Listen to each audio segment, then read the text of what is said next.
A very good morning to you all. My name is Rorosang, also known across Africa as Chiamaka. You're watching the biggest and brightest breakfast show here on Good Morning Africa. Over the past couple of weeks, we've been looking at management and looking at development and how evaluation as well as monitoring play a big part in this. And in studio, he is no stranger to us now. I think this is home now for you.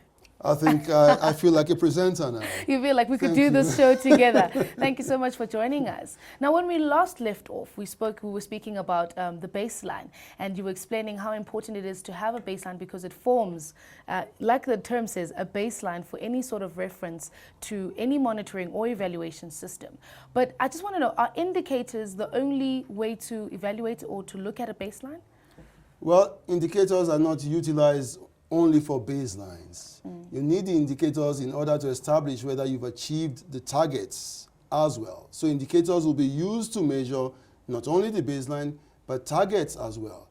But the worrying thing is that people use indicators without knowing how to use them. Yeah, what types of indicators do we have? Precisely, and there are several dimensions, upon which we can rest to typologize the indicators.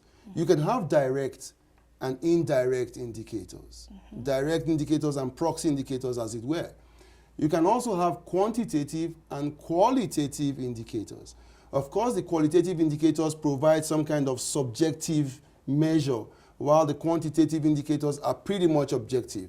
And my advice to starters in the area of monitoring and evaluation would be for them to stick with the direct indicators as well as the quantitative indicators, because it takes away all of the subjectivity in terms of interpretation of the measurements that may have been generated. Besides that, there are particular indicators that are suitable for different levels of the results chain, if you recall. I said to you the results chain comprises the element of inputs, of activities, of outputs, of outcomes, and of impact. If we are playing around the levels of inputs and activities, the kinds of indicators that we should be using should be economic indicators, meaning indicators that measure how economically we have acquired the inputs in order to undertake the activities. If we are playing around the elements of activities and outputs, the indicator type to use would be efficiency indicators, because those indicators express how well the resources have been consumed in a bid to generate the outputs. If we're playing around the levels of outputs going on to outcomes, we must be using effectiveness indicators. Effectiveness indicators measure the extent to which an output of a project, program, or policy has generated the outcome. And then if we're playing around the levels of outcomes and impact, we should be using equity indicators. So they're like 4 E's. Yes. Economy, efficiency, effectiveness, and equity indicators. You're a good student, aren't you? Awesome stuff. But what is then the primary focus when it comes to evaluation? If anybody is starting an evaluation process, a monitoring process, what should be the focus of any process? In M&E, in monitoring and evaluation, that is. I've picked up M&E. Yeah, M&E, yeah. We often say that there are certain analytical categories of evaluation. Evaluation should be focusing on a few things, and this will differ from organization to organization.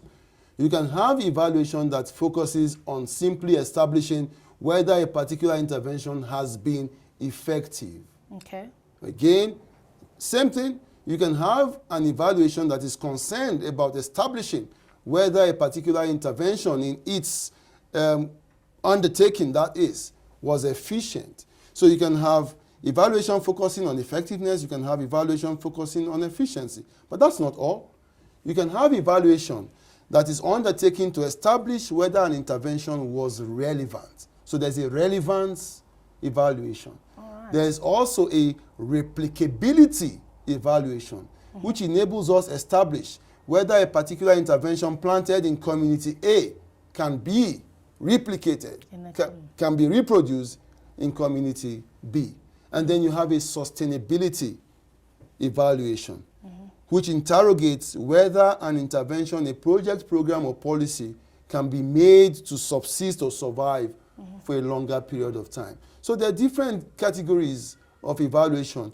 The organization just has to establish what it is most interested in evaluating. Getting We the have to results. define the parameters correctly. Otherwise, consultants will be running from pillar to post, not generating any useful information that would improve the lot of the people or the organization that they serve. So it's about setting those parameters to make sure that you are getting the results that you actually are looking for, because there's no point in looking at the economic benefits or the economic, or doing an economic evaluation, and what you're actually looking for is effectiveness. Correct. Or efficiency. Correct. All right, then when do we start evaluating? When is the right time to undergo evaluation? When do we undertake an evaluation? It's up to the organization to decide. The organization is at liberty to decide when to undertake an evaluation. But guess what? That liberty is taken away when the results we are getting are different from the results we intended to get. When what was planned is not what is happening. When we've planted, for instance, 2 projects, one in community A and one in community B, the results of community A's project seem to be different. It's working better than that in community B. We need, in that case, to, as a matter of force, no option, undertake an evaluation. So in a nutshell, an evaluation needs to be undertaken all of the time when there's a disparity between expectation and reality.